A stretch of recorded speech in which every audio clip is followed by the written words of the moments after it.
연방대법원의 낙태 판결을 해설하는 영상을 지난 7월 3일에 올리면서 두 번째 영상을 곧 올리겠다고 했습니다. 그런데 한 달이 지나도록 영상을 올리지 못하고 있습니다.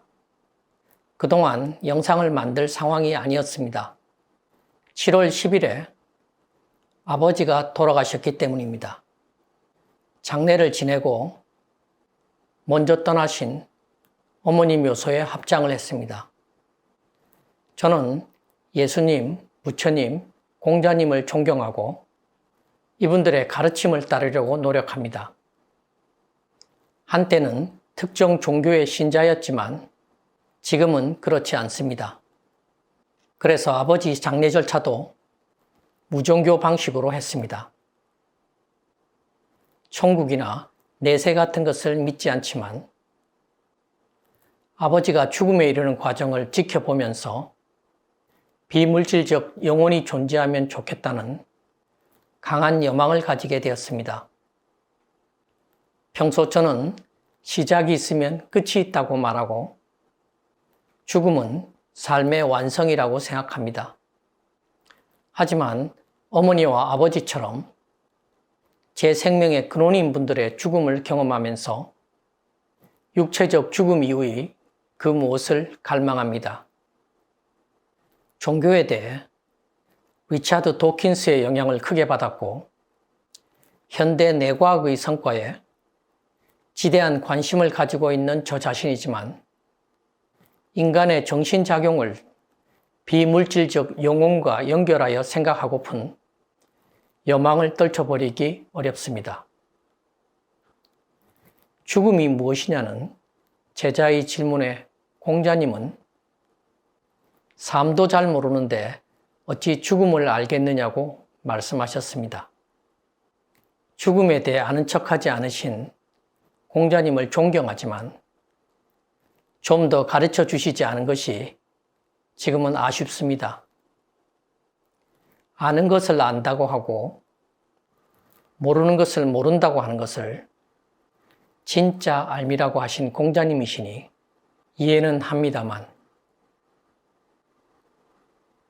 공자님이 실천하신 3년상에 대해 다시 생각해 봅니다. 전통적 효사상에 따라 부모님 산소 옆 초막에서 3년을 보내는 것은 요즘 같은 시대에는 현실성이 없습니다. 그런데 부모나 가족 또는 절친한 이가 죽었을 때 한 달 정도 일상과 거리를 두며 생활하는 사회적 관행을 만들면 좋겠습니다. 장례식에 찾아와 위로해주고 부의금을 전달하며 서로 돕는 관습이 있으니 하던 일을 잠시 멈추고 세상을 떠난 이를 애도하고 추모하는 시간을 갖도록 지원하는 유급휴가 같은 관행이나 제도를 만드는 것도 가능하지 않을까 하는 생각을 해봅니다. 이러한 애도 기간은 살아있는 이들이 삶과 죽음의 의미를 성찰하며 자신의 지난 삶과 남은 삶을 깊이 생각해 볼 기회를 줄 것입니다. 아니 그냥 일상과 거리를 두고 멍 때리는 시간을 갖는 것도 좋을 것 같습니다. 한 달간 애도와 휴식의 시간을 가져서 언젠가 끝나게 될 삶에 대해 성찰한 시민이 많아지는 것은 생산성이나 경제적 효율성 이상으로 사회에 도움이 되지 않을까요?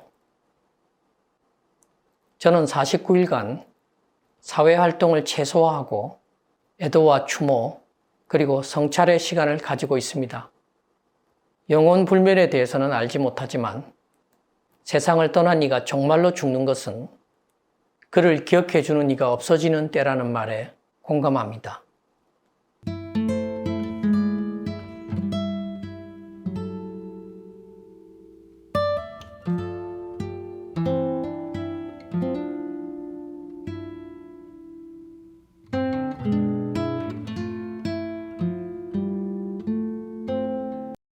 어머니, 아버지와 함께한 추억을 오래 기억하고 아버지의 이름으로 주변을 좀 더 세심하게 살피려고 합니다.